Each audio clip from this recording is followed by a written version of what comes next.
What is going on, everybody? Welcome back to the Music Gauntlet channel. I hope you all are having a wonderful day so far, and today we're going to be doing something a little bit different content-wise. There has just been so many projects, even the ones that I've wanted to review, I just didn't have the time to get around to. All these projects I have listened to in full at least a couple of times, it's just, like I said, did not have the time to give them an in-depth, thorough review. So in this series, I'm going to be going a little bit off the cuff and just listing off these albums, but there is going to be a little bit of a twist to it to keep things interesting. I'm going to categorize them in 3 tiers, that being good, decent, and not so good. This way you guys get to know my thoughts on these projects without me totally glossing over them. I'll try and include where this ranks amongst that other artist's albums, but it'll just depend within the context of what I'm talking about, I do believe, but we'll see. But let's spare no moment and get right into this, starting off with the good tier.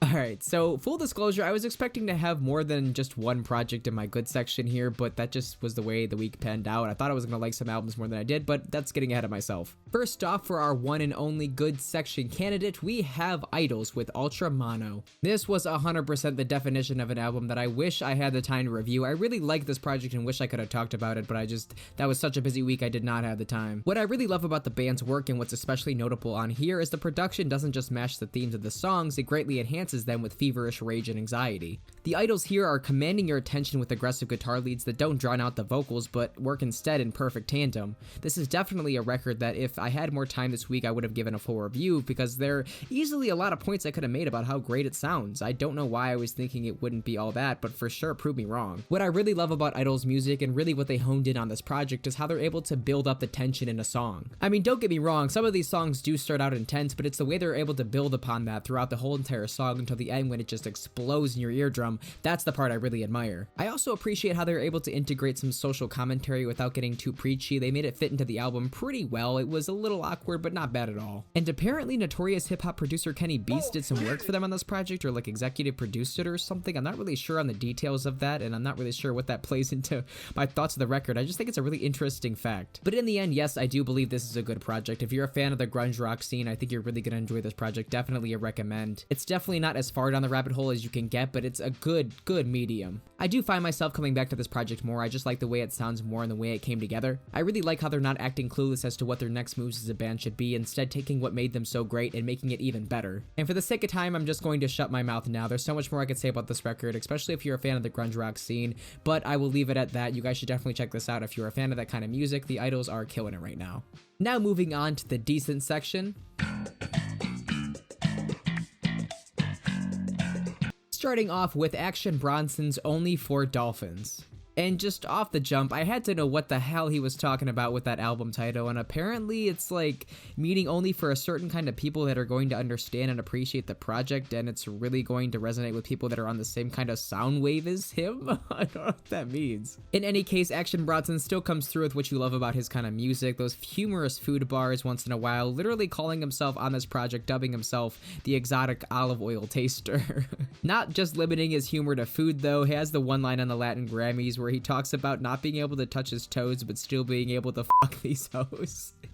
That's something you could always rely on Action Bronson for. He's always going to bring an element of humor to his music. No matter how deadpan serious it is, it's always going to come off slightly humorous. But he knows that, and hence why there's so many punchlines all over this thing. Even though The Alchemist is only featured once as a production credit on this thing, it seems like Bronson was able to learn a lot from working with him, making this project sound sonically cohesive all the way through as if it were a Bronson-only special spin-off of the Alchemist Yacht Club series. It serves its purpose well enough, but I saw a lot more potential here where Bronson sounds almost too comfortable at times, to the point where I know he could venture outside of his comfort zone a little bit and come through with an even better project. The album just doesn't warrant a second listen necessarily. Instead, a lot of these tracks come off really enjoyable and soothing when in the context of a chill rap playlist, but altogether isn't necessarily a must come back to project. I wasn't necessarily bored throughout the project, but I'm just waiting for that one album that really makes me love Action Bronson again, as opposed to just expecting decent projects from him but not ones that are going to make my year-end list or anything like that.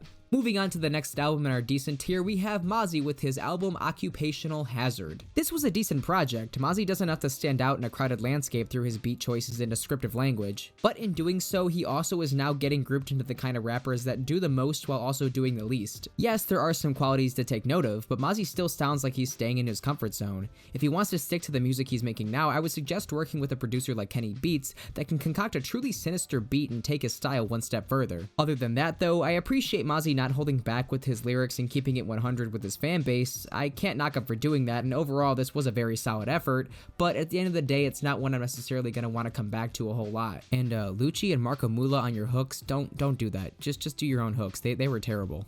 Moving right along in this tier, we are going to talk about the latest album from Bryson Tiller, Anniversary. I was set to review this album, but the Gastanova album by Young Gravy just made me want to talk about that project so much more than this one, because this one turned out to be a lot more disappointing than I expected. It really just sounds like it's trying to emulate the whole style and cadence of Trap Soul. There are tracks that are just as good, but it becomes an album in which individual songs are better to come back to than the project in its entirety. It's almost as if Bryson expected this album to be great just because it's emulating the style of Trap Soul, but in doing that it comes off one-dimensional and just at the end of the day a forgettable project. There's a lot more genre-pushing R&B out there, and Bryson is not pulling his weight to be one of those people. Why do you think we haven't seen his name floating around all that much for featured spots? It's not because he's a bad artist, it's because there's so many other artists doing the same shit to the point where he's an artist that's no longer essential. I really like songs like Sorrows and Things Change, but those songs don't make the rest of the album come off great. It just ends up being a very subpar album that I don't see myself coming back to really ever, outside of a few tracks that I somewhat like.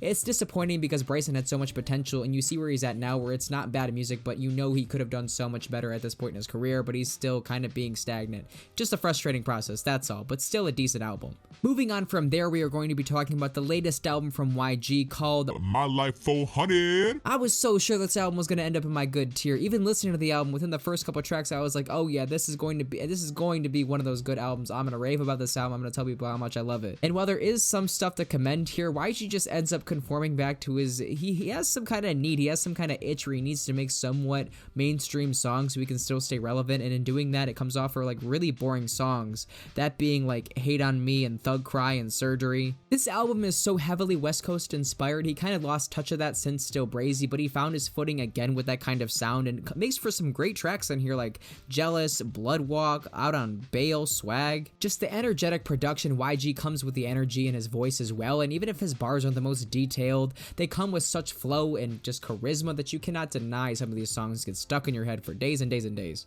It starts off well enough. I mean, Rodeo was like the only pothole of the first leg of this album, but it gets to the point where YG's just kind of making it up as he goes, just kind of padding out an album so we can say he has a full album, but there really isn't anything too much of substance in the latter half. He doesn't have to have elaborate concepts. I mean, I love the song Swag, and it's really minimalistic, just having a hard knocking beat and him just ranting over a hard flow. But overall, this project just isn't as good as I thought it would be. If you're a fan of the Still Brazy YG, you're gonna really like this project because he is using a lot of more West Coast hard knocking production on here.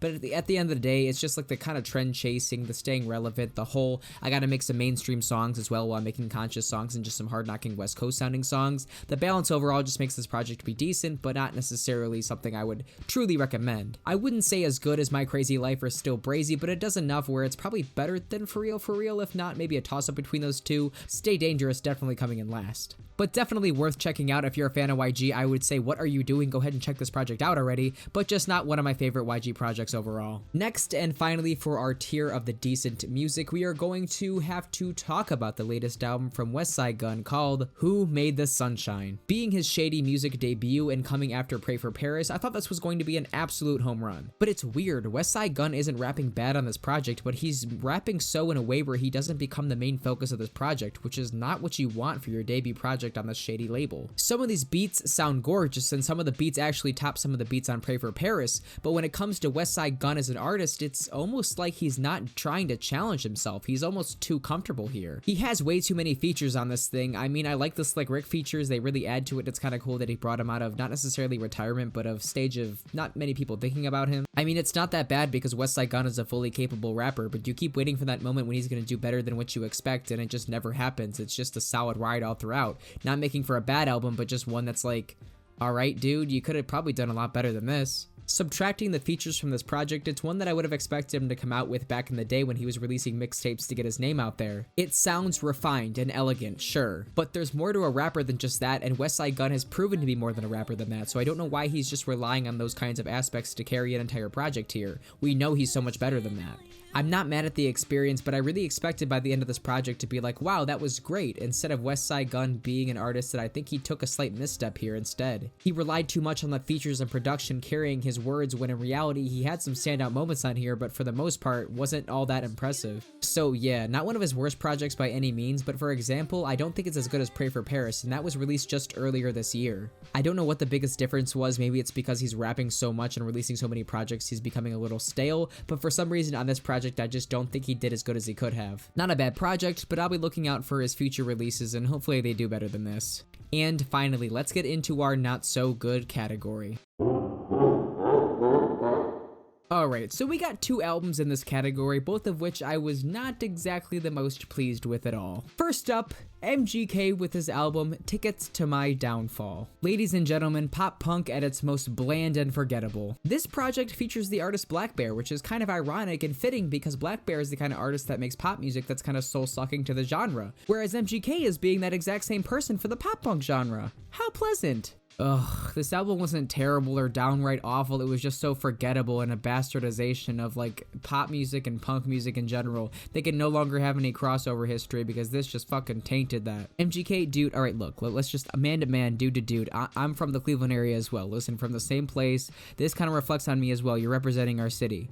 Can we please get back to quality hip-hop? No more pop rap, no more pop punk, let's just focus on the good rap, buddy. You had that for like an album or 2 in total, with the amount of songs that were decent. You had that. What happened? Yes, there was a time when MGK was decent. I don't care what those people that are total Eminem stans are saying about how he was never a good artist. He was at a time a good rapper, but like I could not defend this dude whatsoever when he has hit or miss albums, some of which, like this one, are just like, dude, why? Why do Why did you do this? You were already in a rabbit hole from Binge not being a great EP or album, whenever the hell that was at all. Why would you do this? I guess props for trying to go outside your comfort zone, but like, you could do better than this. If you're a fan of the punk genre, but you somehow enjoy self-torture, then maybe this is the album for you. Then maybe this is the album for you, but like, god damn, MGK, I expect better than this, buddy. Or at the very least, I don't expect better, but just give me something better. I want something better. Please, redeem yourself. I want to see it. And last but not least, the last album we are going to talk about that I have put into the not good category, but it deserves to be in the fucking awful category, we have Tory Lanez with his album Daystar. Hold on a sec here. That's some hard shit. All right, Tory, come up to the stand, face the jury. Come on, we got it. We got to have a little talk here. You had everything. No, let me repeat myself. You had everything. You were working like, dude, out of all the people that came out on top of this quarantine, you were one of the few celebrities that you managed to do that with your quarantine radio. How did you mess it up this bad? How are you such a fucking idiot? That is the question I want an answer to. How are you such a fucking idiot? How have you not okay, let's start with the basics, little baby Tory. How do you not understand the fundamentals that making a song about a situation you were directly involved with just makes you seem more guilty? Did you not learn anything from R. Kelly? All right, so Tory is basically, okay, for anybody that doesn't know, he shot Megan Thee Stallion and is trying to make it seem like he didn't do it. He's going the R. Kelly route of claiming that he didn't do it, but he's able to back it up more by expressing himself a lot more, seeming like, I'm free, I didn't do it. You should totally believe me because I'm still living my life and not worrying about it. When in reality, it's like, dude, we all know you did it. All the evidence points to you doing it. People just didn't want to admit to it because they didn't want you getting arrested. Yet, in them trying to do you a favor, you are doing them no favors by acting like an absolute dickhead. And I wish I could talk about this album without talking about this instance, but he makes the entire album about that instance, him trying to clear his name. Why do you think at least R. Kelly had the common sense to make it one song? You made yours an entire album. What the f*** are you thinking? What the f***? Tory Lanez, dude, you had the world in your palms. You were one of the hottest artists at the moment. You were gaining traction. You were on the What's Poppin' remix. That dominated the summer. What the hell were you thinking? Oh my god, dude. What were you thinking? I don't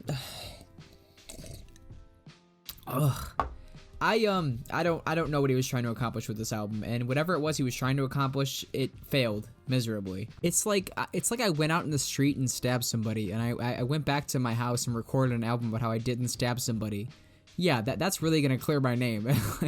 But yeah, there's just, he does not deserve the rest of my time to talk about like any kind of particular beat, any kind of particular lyric. This album does not deserve my time of day. It's just disgraceful and disgusting. Keep your eyes peeled for my worst albums of 2020 list. I guarantee you this is gonna show up there. Oh, okay, and I think that is going to do it. This was kind of exhausting for my first run through, but I enjoyed it. I enjoyed getting to talk about all these albums without having to make reviews about them, still getting to tell you my opinions on them without going into strong detail. I hope you get the gist of my opinions on these projects.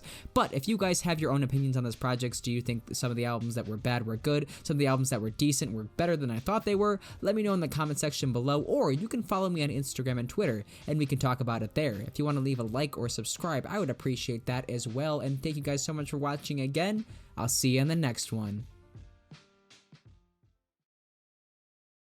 Come here and get this dick and go home. No, Lay in my bed, let's watch a movie that maybe you want to watch. not at all.